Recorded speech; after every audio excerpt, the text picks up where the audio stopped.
The events in this program are inspired by a true story. Names, dates, and details have been changed. Viewer discretion is advised. On this episode of Bizarre Murders, when Gavin's beautiful girlfriend, Amber, is brutally stabbed to death,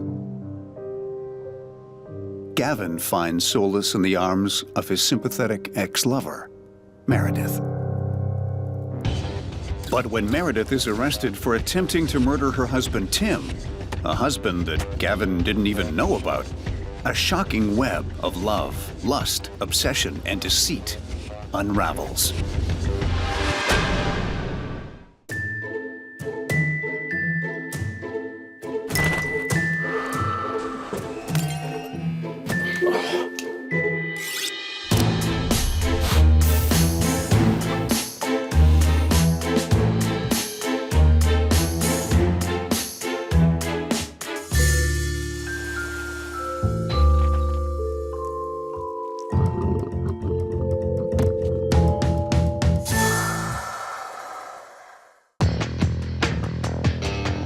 Meet Meredith, a smart and ambitious lawyer who's on the fast track to becoming partner.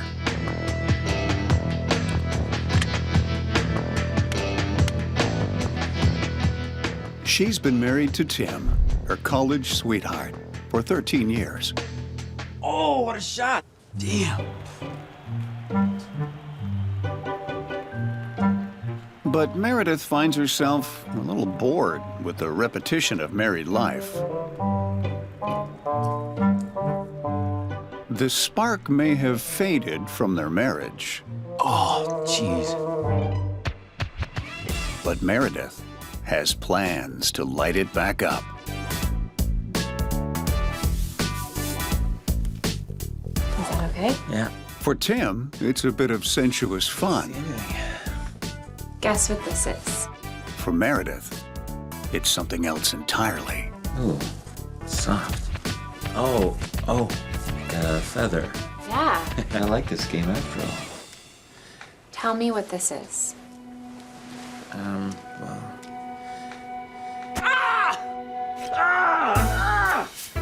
Oh my God, I'm so sorry. I slipped. It was a knife! No, it was a letter. Get it! So Get sorry. me out of this! Are you okay? No, I'm not okay! Tim's not okay. Call the ambulance! I don't know where my phone is. What? Sorry, I don't know where my phone is. I can't find it. Get me out of the cuffs, I'll find a phone. Oh, okay, I found it. They put me on hold. They're playing that song you like. What? Hi, 911. I have an emergency. I'm bleeding. There's been an accident. Can you send an ambulance right away? It's critical, please. Okay, thank you. Okay, they'll be here in a minute. I've seen a lot in my 25 years at the FBI, but someone getting stabbed happens every day. Or maybe, just maybe, there's more to this situation than meets the eye. For 20 minutes, Tim and Meredith wait for an ambulance. But at the 45-minute mark, Tim insists that Meredith drive him to the ER, or he's going to pass out. What is normally a 20-minute drive to the hospital takes twice the time. When Tim and Meredith finally arrive, he's alive, but weak, in severe agony, and covered in his own blood.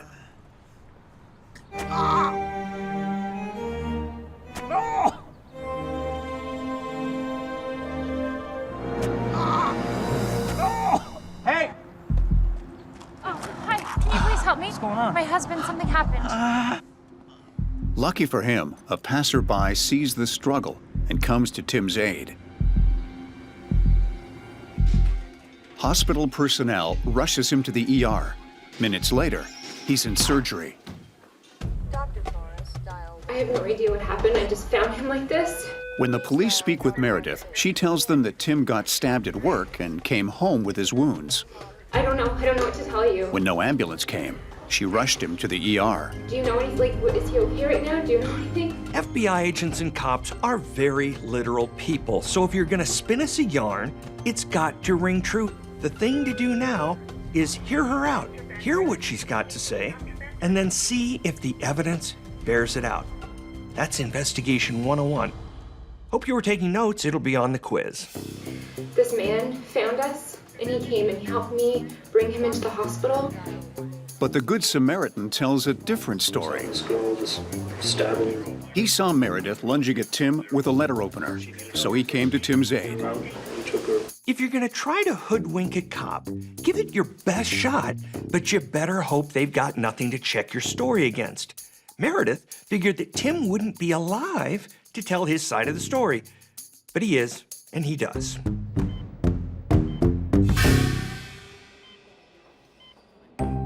When Tim wakes up from having the hole in his heart stitched up, he's in no hurry to see Meredith. And his version of the story is very different from the one Meredith told. No, he did not come home bleeding. His wife stabbed him while they were playing a game. She called 911, but no ambulance came. She seemed freaked out that she'd hurt him, but then totally flipped out and started stabbing him again, this time in the parking lot of the hospital. The police have enough to arrest Meredith on suspicion of attempted murder. But they still need to build the case for the trial.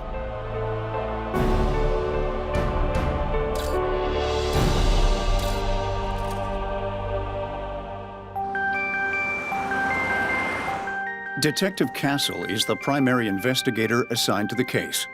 She carefully combs through Meredith's phone records and finds that she did make a call after stabbing her husband.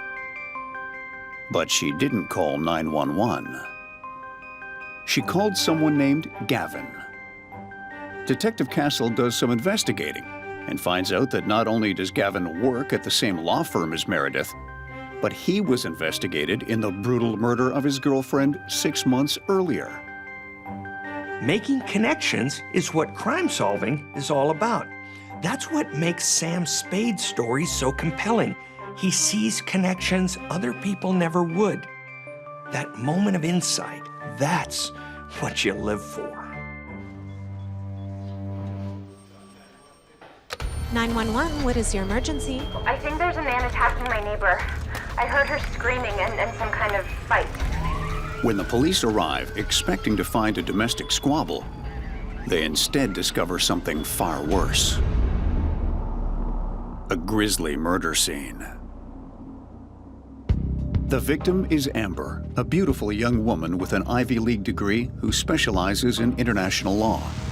She's been stabbed 20 times in the face, neck, and torso.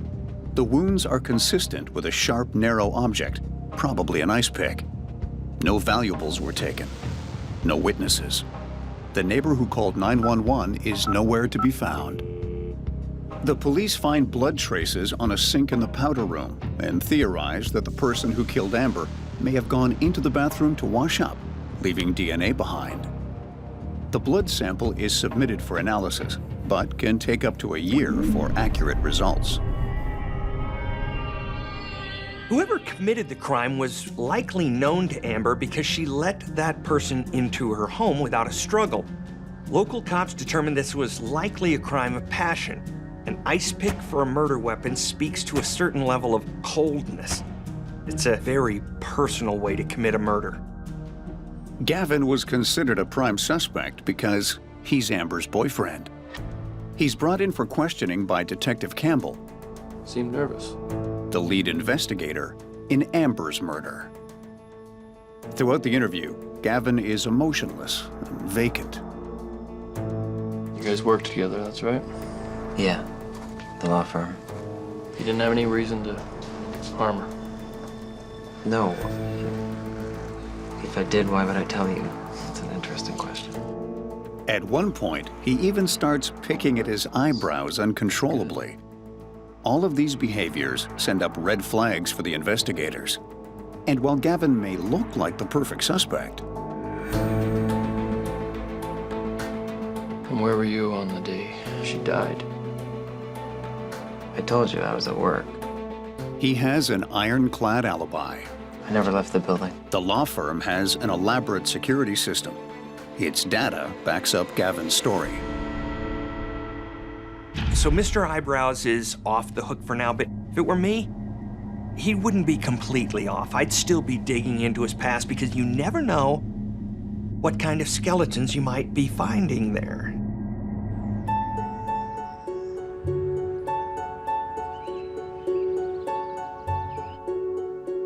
Six months later, Amber's murder is still unsolved. Now, Detective Campbell, who has teamed up with Detective Castle, brings in Gavin for another round of questioning. This time, it's about his connection to Meredith. This guy Gavin, he better be squeaky clean because he's got a weird way of violence following him around like a bad smell. Gavin, can you tell me why Meredith would call you instead of an ambulance? It didn't really make any sense. The phone call. Hi, 911. I have an emergency. I'm bleeding. There's been an accident. Can you send an ambulance right Sorry? away? Meredith? At first, he denies really knowing her, but eventually admits to a relationship. I was seeing her before I met Amber. You went out. Yeah, when I met Amber, I broke up with her.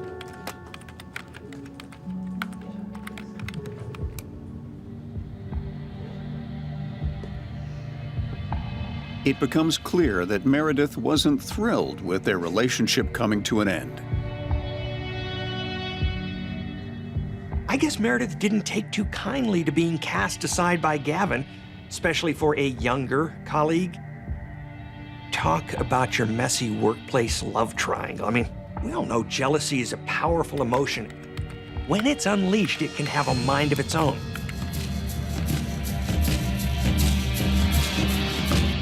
Remember the bunny scene from the movie Fatal Attraction? Who could forget it? Amber doesn't know it, but she's now in Meredith's crosshairs.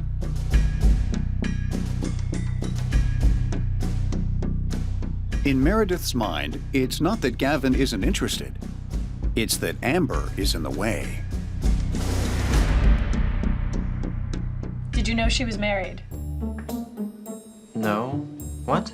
Meredith's married. Since when? She's been married for over a decade. What's becoming clear is that Meredith is a master of deception. She's created a world of her own and beguiled other people into living in it. Who's her husband? What is... It's amazing what people can accept or believe, or how ready we are to take a person's word for who they are and what their agenda is. Tim, the good husband, believes she has a man-hating sister for whom he has to leave the house whenever she visits. Oh, come on.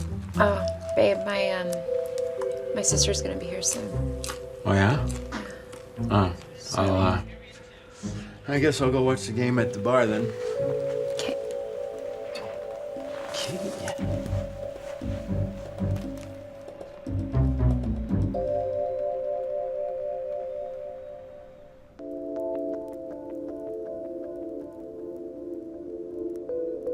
Gavin, the boyfriend, believes he's spending weekends with an attractive single woman.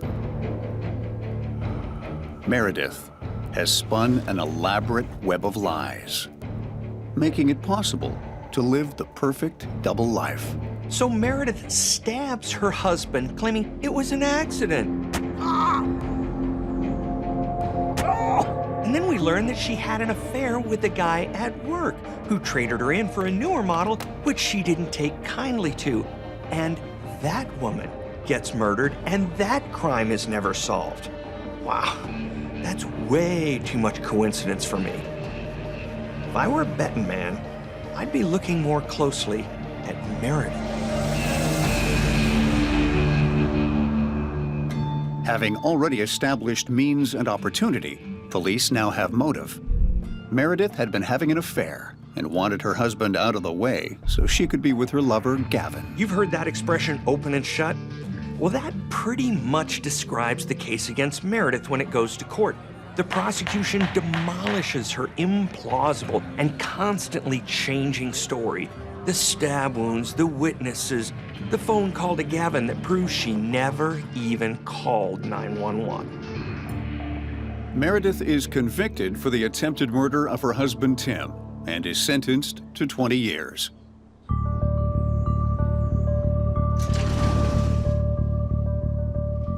One case might be closed, but But police are convinced that Meredith is involved in Amber's death. They just need to prove it. Detective Castle listens to the anonymous 911 call made on the night of Amber's murder. 911, what is your emergency? I think there's a man attacking my neighbor. I heard her screaming and some kind of fight.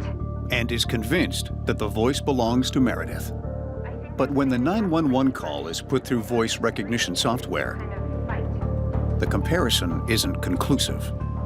Voice recognition software is a great tool for investigators, but because it's not 100%, it won't hold up in court.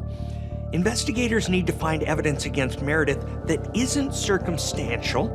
They need something that will give them means and opportunity. Detective Castle searches the company records where all three people in our love triangle worked. She makes a key discovery. Meredith left work at the same time as Amber did on the day of her murder. Meredith returned 2 hours later.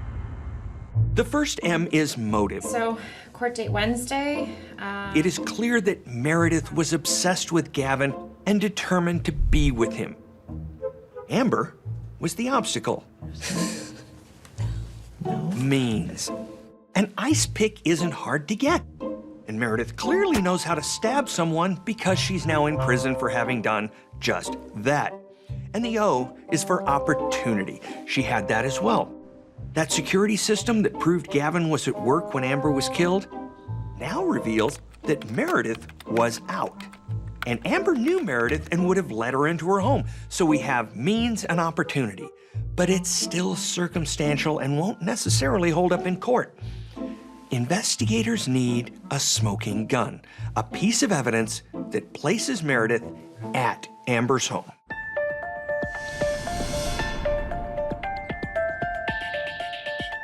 Finally, the blood spatter analysis comes back for the DNA found on the sink in Amber's bathroom.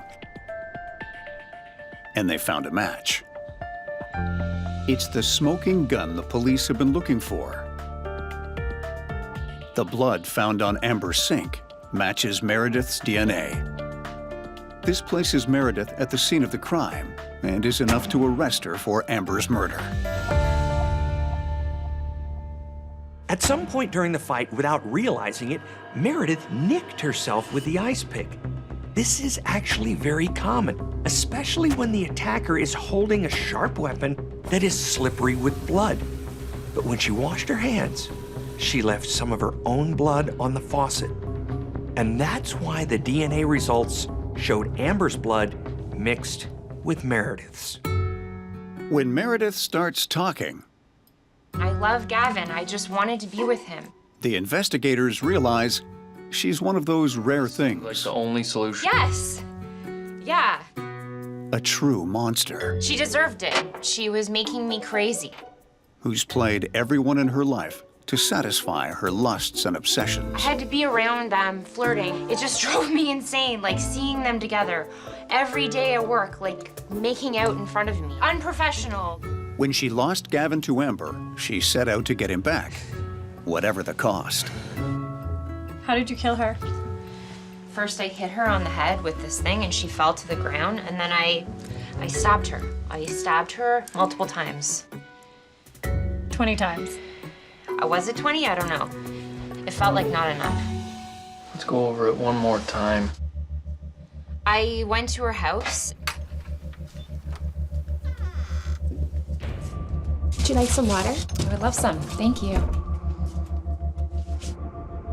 What brings you by? Oh, not much. I just wanted to come see your place.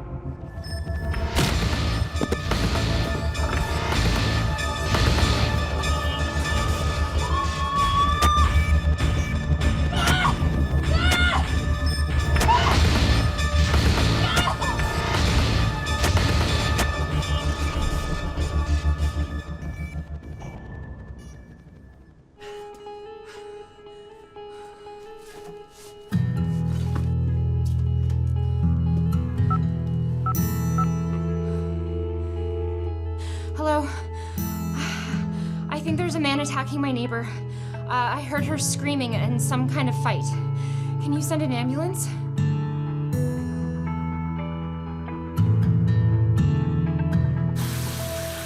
After eliminating her competition, Meredith cleans herself up and then heads back to work like nothing happened. With Amber out of the picture, Meredith can have Gavin all to herself.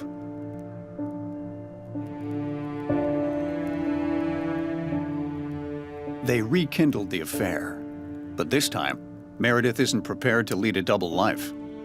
There's only one person standing in the way of Meredith living happily ever after with Gavin. Her husband, Tim. People who get away with murder once tend to get cocky. An ice pick worked nicely on Amber, but Tim is stronger, so Meredith figures out a way to trick him. But in the end, all she did was lay the breadcrumbs that led the investigators of Amber's murder right to her. I'm very sorry, okay? I'm very sorry, but I had no other choice. I'm not sorry I did it. She deserved it, okay? Meredith is sentenced to 60 years for the murder of Amber. The lesson here? You can't have your cake and eat it too. Meredith may have led the perfect double life and thought she got away with the perfect murder. But like most criminals, your past usually catches up with you. If it hadn't been for this blood on the faucet, she might just have gotten away with it too. Meredith should be free to start a new life in 2089. She'll be 109. Who knows? By then, 109 might be the new 90.